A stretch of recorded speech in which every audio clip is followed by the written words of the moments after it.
पहली बार आपकी बहन से मुलाकात हुई है मेरी। वहां जाकर मैंने जो देखा, उस हालत में मैं इन्हें वहां छोड़कर नहीं आ पाई। वहां छोड़कर आते ना तो आपकी बहन को वो लोग शायद जान से मार देते। माँ अपना ससुराल छोड़कर यहाँ क्यों आई है? संगीत बड़े घर की छोटी बहू शाम।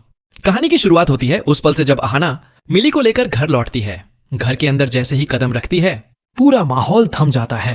दुर्गा देवी की नजर सीधी अपनी बहू पर जाती है, वही बहू जो उनके मान सम्मान की सीमा को पार करके अपने ससुराल से लौट आई है।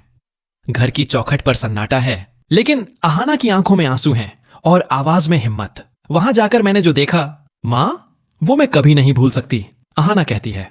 सब हैरान हैं। आखिर अहाना ने देखा क्या? मिली को किस हाल में पाया?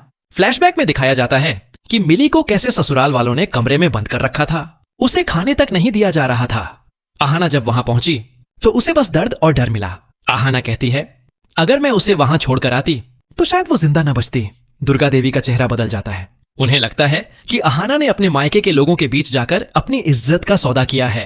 मगर अहाना जानती है उसने सही किया। उसने इंसानियत निभाई। घर में बहस शुरू होती है। एक तरफ है अहाना, जो बहादुरी की मिसाल बन रही है, दूसरी तरफ दुर्गा देवी, जिनके लिए नियम और परंपरा सब कुछ है। अर्जुन बीच में खड़ा है, माँ और पत्नी के बीच झूलता हुआ। उसकी आंखों में उलझन है, क्या वो अहाना का साथ दे या अपनी माँ की इज्जत का? रात गहराती है, सबके कमरे में खामोशी है, पर अहाना की आंखों में नींद नहीं। मिली उसके पास बैठी है, कमजोर और घायल।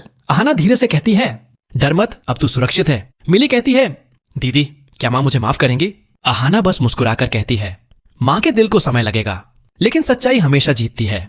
अगली सुबह दुर्गा देवी मंदिर जाती हैं, लेकिन उनके मन में तूफान है। उन्हें लगता है कि अहाना ने घर की मर्यादा तोड़ी, पर उनका दिल कह रहा है, क्या वो सच में गलत थी? अर्जुन अपनी माँ के पास आता है और कहता है, माँ, अगर अहाना मिली को न लाती तो आज हम उसे खो देते। दुर्गा देवी कुछ नहीं बोलती, पर उनकी आंखों से आंसू बह निकलते हैं। शायद दिल पिघल रहा है। एपिसोड खत्म होता है इस डायलॉग से। कभी कभी औरत को गलत साबित करने से पहले यह सोच लेना चाहिए कि वो किसी और की नहीं, किसी की बेटी भी होती है।